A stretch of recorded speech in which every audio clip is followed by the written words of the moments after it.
ನೀವು ಪ್ರೀತಿ ಮಾಡೋದು ಹಾಳಾಗಿ ಹೋಗಲಿ, ಈ ಗಿಡಗಳನ್ನೂ ಬಿಡ್ತಲ್ವಲ್ರಪ್ಪ ನೀವು. ಈ ಸಸ್ಯದ ಮೇಲೂ ಬರ್ಕೊಳ್ಳೋಂಥ ಈ ಮೂರ್ಖತನ ಏನು ಅಂತ. ಭಾವ ಮರದಲ್ಲು ನಿಮ್ಮ ಪ್ರೀತಿ ಪ್ರೇಮ ಎಲ್ಲ 4 ಗೋಡೆ ಒಳಗಡೆ ಇಟ್ಕೊಳ್ರಪ್ಪ. ಪಾರ್ಕು ಇದು ಪಬ್ಲಿಕ್ ಆಸ್ತಿ, ಯಾಕೆ ಹಾಳು ಮಾಡ್ತೀರಾ? ಗಿಡದ ಬಗ್ಗೆ ಸರ್ವೆ ಮಾಡೋಣ ಅಂತ ನೋಡೋಣ, ಇದನ್ನು ಗೂಗಲಲ್ಲಿ ನೋಡೋಣ ಅಂತ ಚೆಕ್ ಮಾಡೋಕ್ಕೆ ಬಂದರೆ ಇಲ್ಲಿ ನೋಡಿ ಕಾಣಿಸ್ತು. ಇವನು ಯಾವನ ಪ್ರಶಾಂತ್ ಅಂತೆ, ಅವನು ಜ್ಯೋತಿನ ತುಂಬ ಲವ್ ಮಾಡ್ತಾನಂತೆ, ಬಂದ್ಬಿಟ್ಟು ಎಲೆ ಮೇಲೆ ಬರ್ಕೊಂಡ. ಪ್ರೀತಿ ಪ್ರೇಮ ತೋರಿಸ್ಕೊಳ್ರಪ್ಪ, ನೀವೇನಾದರೂ ಮಾಡ್ಕೊಳ್ಳಿ. ಆದರೆ ಇಲ್ಲಿ ನೋಡಿ, ಈ ಗಿಡವನ್ನು ಹಾಳು ಮಾಡೋಕ್ಕೆ ನಿಮ್ಗೆ ಯಾರು ರೈಟ್ಸ್ ಕೊಟ್ಟರು? ಇಲ್ಲಿ ನೋಡಿ, ಆ ಗಿಡ ನೋಡಿ, ಅದು ಎಷ್ಟು ಚೆನ್ನಾಗಿದೆ. ನೀವು ಹಾಳು ಮಾಡಿರೋದೇನು?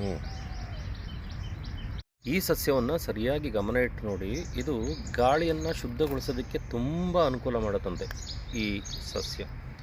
ಅದಕ್ಕೆ ಈ ಪಾರ್ಕಲ್ಲಿ ಇದನ್ನು ಇಟ್ಟಿದ್ದಾರೆ ನೋಡಿ. ಅದು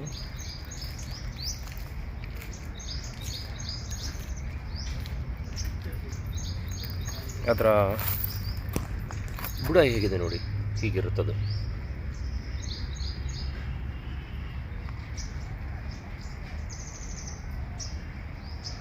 ತುಂಬ ಹಾಕಿದಾರಲ್ಲಿ ನೋಡು, ಉದ್ದಕ್ಕೂ ಹಾಕಿದ್ದಾರೆ. ಇದು ಹೆಚ್ಚು ಗಾಳಿಯನ್ನು ತೆಗೆದುಕೊಳ್ಳೋದಿಲ್ಲವಂತೆ, ಮತ್ತು ಕಡಿಮೆ ಬೆಳಕಲ್ಲೂ ಕೂಡ ಬೆಳೆಯುತ್ತೆ.